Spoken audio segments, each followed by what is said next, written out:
રાજકોટના ઉપલેટાના ભાદર નદી પર આવેલો ઈસરા ગામ નજીકનો ચેકડેમ તૂટી ગયો છે। ઈસરા ગામના બારણેશ્વર પાસે આવેલો ચેકડેમ તૂટ્યાનો દાવો થઈ રહ્યો છે। સવારના સમયે ભાદર નદી પર બનેલા ચેકડેમ અચાનક તૂટી પડતા મોટા પ્રમાણમાં પાણીનો જથ્થો વહી ગયો છે। ચેકડેમ તૂટી ગયા બાદ વહેલું પાણી આસપાસના જે વહેતું હતું પાણી તે આસપાસના ખેતરમાં ઘૂસી ગયું અને જેના કારણે ખેડૂતો અને પશુપાલકો ચિંતામાં મુકાયા છે। તો ખનીજ ચોરી થવાથી ડેમ તૂટ્યા હોવાના ઉપલેટા પાલિકાના પૂર્વ પ્રમુખના આક્ષેપ છે। આ વિષયમાં ગુજરાત હાઈકોર્ટમાં પીઆઈએલ પણ દાખલ કરાઈ હોવાનું પૂર્વ પ્રમુખ દાનભાઈ ચંદ્રવાડિયાએ જણાવ્યું છે। ખાણ ખનીજ વિભાગ અને ઇરિગેશન વિભાગની બેદરકારી છે અને મિલીભગતથી ઘટના બની હોવાના આક્ષેપ લાગી રહ્યા છે। ભદ્રેશ્વર 2 બંને ચેકડેમો તૂટી ગયેલા છે। આજ રોજ સવારે 8 વાગે જે ભદ્રેશ્વર 2 ચેકડેમ હતો ઈસરાના સીમમાં આવેલો હતો એ તૂટી ગયો છે। આ બાબતે મેં અગાઉ ખાણ ખનીજ વિભાગ ઇરિગેશન વિભાગને અગાઉ રજૂઆત કરેલી હતી। આ બાબતે મેં હાઈકોર્ટમાં પીએલએ દાખલ કરેલી હતી।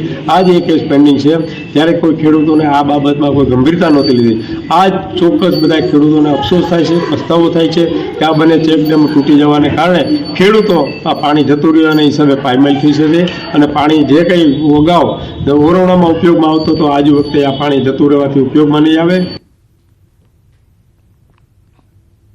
તો ભાદર નદી પરનો ચેકડેમ તૂટી ગયો અને પાણીનો બગાડ થયો। ફક્ત એટલું જ નહીં પરંતુ ખેડૂતો ચિંતામાં મુકાયા કારણ કે ખેતરમાં પણ આ પાણી ફરી વળ્યા છે।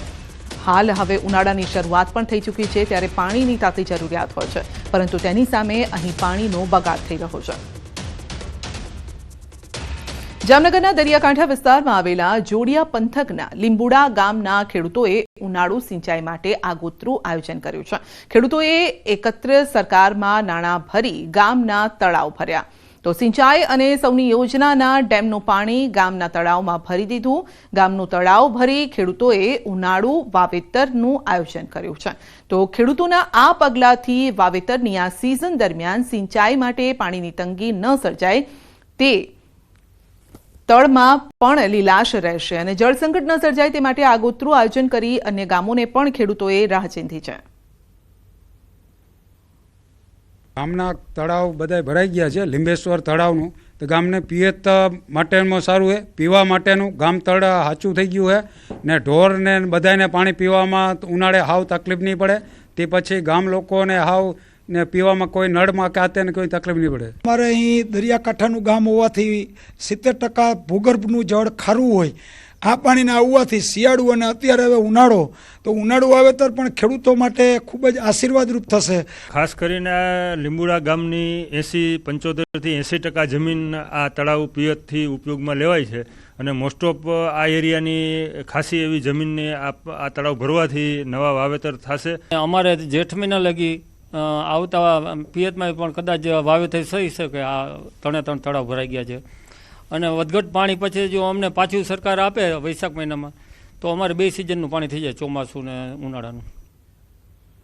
છેલ્લા ઘણા સમયથી દેશી ચકલીઓ લુપ્ત થતી જોવા મળી રહી છે જેને લઈને ગોધરા ખાતે દાઉદી વોર્રા સમાજ દ્વારા લુપ્ત થઈ રહેલ દેશી ચકલી અને પર્યાવરણ જતન અંગે જાગૃતિ લાવવામાં આવી રહી છે। વોર્રા સમાજના ધર્મગુરુ સૈયદ સાહેબની 110મી જન્મજયંતિ છે જે નિમિત્તે ગોધરા શહેરના તમામ વિસ્તારમાં બર્ડ ફીડર અને જુવાર દાણાનું નિઃશુલ્ક વિતરણ કરવામાં આવ્યું। સમગ્ર દેશમાં બુરહાની ફાઉન્ડેશનના નેજા હેઠળ 53,000 બર્ડ ફીડર વિતરણ કાર્યક્રમ યોજવામાં આવ્યો જે અંતર્ગત ગોધરા શહેરમાં 2,500 કરતાં વધારે બર્ડ ફીડર અને જુવારના દાણાનું વિતરણ કરવામાં આવ્યું છે। તો ચકલી બચાવો અભિયાન હેઠળ એક વેબસાઇટ પણ તૈયાર કરવામાં આવી છે જેમાં બર્ડ ફીડરના લોકેશન સાથે ફોટો અપલોડ કરવામાં આવશે જેના થકી કોઈ વિસ્તારમાં બર્ડ ફીડરની જરૂરિયાત મુજબ પહોંચાડી શકાય તેવી પણ વ્યવસ્થા રહેશે। અનબોલા પક્ષી પાછા એની ગિનતી વધે અને अपना शहरनी विकास थाय, एनवायरनमेंट फाइन अच्छुं थाय ते वास्ते आ दाऊदी बोरा समाज गोधराए प्रोग्राम कीधो छे। આપણી જે દેશી ચકલીઓ છે જે વિલુપ્ત થઈ રહી છે અત્યારે તો એને બચાવવા માટે આપણે શું કરી શકીએ એના માટેનો એક નાનકડો પ્રયાસ અમે લોકોએ બર્ડ ફીડર વેચીને આજના રોજ કરેલો છે। ઉનાળાના અંદર પક્ષીઓને પાણી અને અનાજ ખાવાનું પૂરેપૂરું દાણા પાણી મળી રહે એના માટે અમે લોકોએ આ એક નાનો સરખો પ્રયાસ કરેલો છે।